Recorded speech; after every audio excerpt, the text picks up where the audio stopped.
बिस्मिल्लाहिर्रहमानिर्रहीम। अस्सलामु अलैकुम viewers, welcome to the Shamin food kitchen. Welcome to the YouTube channel Shamin food kitchen. आज मैं आपके लेके आई खोए की रेसिपी, जिसे हम मावा भी कहते हैं। खोया बनाना बहुत ही आसान है, जिसे मैं सिर्फ एक इंग्रेडिएंट से बनाऊंगी, यानी कि सिर्फ दूध से। इसके अंदर और कोई चीज़ हम ऐड नहीं करेंगे, सिर्फ हम दूध से आपको खोया बनाना सिखाऊंगी। अंदर दूध ऐड करूँगी। दूध मैंने यहाँ पे खुला दूध लिया, फुल क्रीमी और फुल फैट दूध लिया मैंने यहाँ पे। खोया बनाने के लिए मैंने यहाँ पे 3 किलो दूध लिया है, और जितना आपका दूध फैटी होगा, क्रीमी होगा, उतनी ही जल्दी और अच्छा खोया बनेगा। अब मैं फ्लेम को ऑन कर देती हूँ, और फ्लेम को इस टाइम पे हम रखेंगे हाई।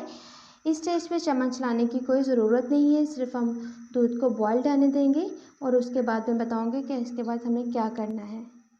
दूध में बॉइल्ड आ चुका है। इस स्टेज पे हम ऐसा करेंगे, साथ साथ चम्मच चलाते रहेंगे ताकि दूध नीचे ना लगने पाए। हम वक्फे वक्फे से दूध में चम्मच चलाते रहेंगे। और यहाँ पे मैं आपको एक बात बताती चलूँ कि हम ऐसा करेंगे, फ्लेम को हम कर देंगे मीडियम टू लो।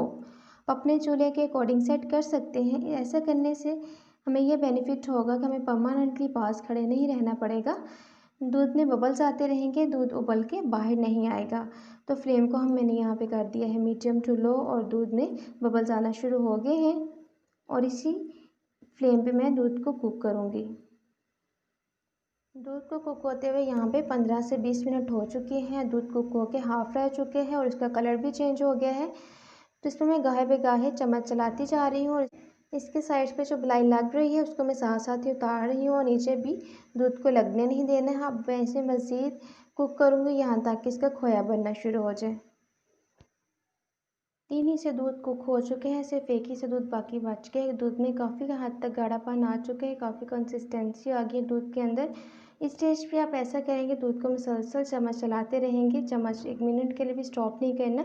इस स्टेज पे ऐसा होता है कि दूध साथ चिपकना शुरू हो जाता है बर्तन के, तो आपने चम्मच को मुसलसल चलाते रहना है, रुकना नहीं है, क्योंकि अब खोया बनना शुरू हो चुका है। व्यूअर्स, खोया बन चुका है तकरीबन। इसे मैं थोड़ा सा और ठीक करूँगी। ये देखें, इसमें काफ़ी हद तक कंसिस्टेंसी आ चुकी है। तो मैं इसको बिल्कुल रेडी कर रही हूँ, बिल्कुल खालिस दूध से, बिना इसमें ऐड के घी, मक्खन, खुश्क दूध या किसी भी किस्म की कोई भी क्रीम ऐड किए बगैर मैंने इसको रेडी किया है। बिल्कुल 1 इंग्रेडिएंट ये रेसिपी है, यानी कि सिर्फ मैंने इसे दूध से तैयार किया है। इसे मैं थोड़ा सा और गाढ़ा करूँगी, फिर मैं फ्लेम को ऑफ़ कर दूँगी। अल्हम्दुलिल्लाह खोया हमारा बन के बिल्कुल तैयार हो चुका है। ये देखिए, बहुत अच्छा तैयार हुआ, बल्कि परफेक्ट रेडी हुआ है। ये मैं आपको दिखाती हूँ, देखिए बिल्कुल तैयार है हमारा खोया।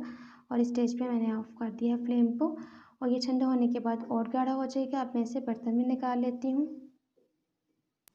मैंने अब इसे बोल में निकाल लिया है।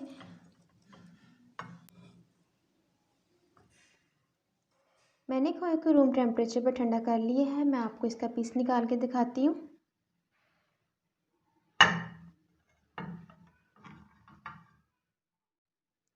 ये देखें, बहुत ही सॉफ्ट, क्रीमी और दानेदार बना है। बहुत ही ज़बरदस्त बना है खोया ये। मैं इसे बहुत सारी रेसिपीज़ में यूज़ करने वाली हूँ, और बज़ाते ख़ुद ये मिठाई है, हम इसे मिठाई के तौर पे भी इस्तेमाल कर सकते हैं। उम्मीद करती हैं आपको मेरी रेसिपी ज़रूर पसंद आई होगी। मेरी इस रेसिपी को ट्राई करें, मुझे कमेंट बॉक्स में बताएं कैसी लगी आपको मेरी रेसिपी। मेंबर्स, फ्रेंड्स के साथ शेयर करें, लाइक करें, और अगर अभी तक आपने शामिन फूड किचन को सब्सक्राइब नहीं किया तो सब्सक्राइब कर दें। साथ में ही बेल आइकॉन के बटन को प्रेस करना ना भूलें, ताकि मेरी हर नई आने वाली वीडियो का नोटिफिकेशन आप तक फ्री पहुंच सके। अल्लाह हाफिज़, मिलते हैं एक नई रेसिपी के साथ। अपने दुआओं में याद रखिएगा। अल्लाह ताला आप सबको अपने हिफ्ज़-ओ-अमान में रखें। आमीन।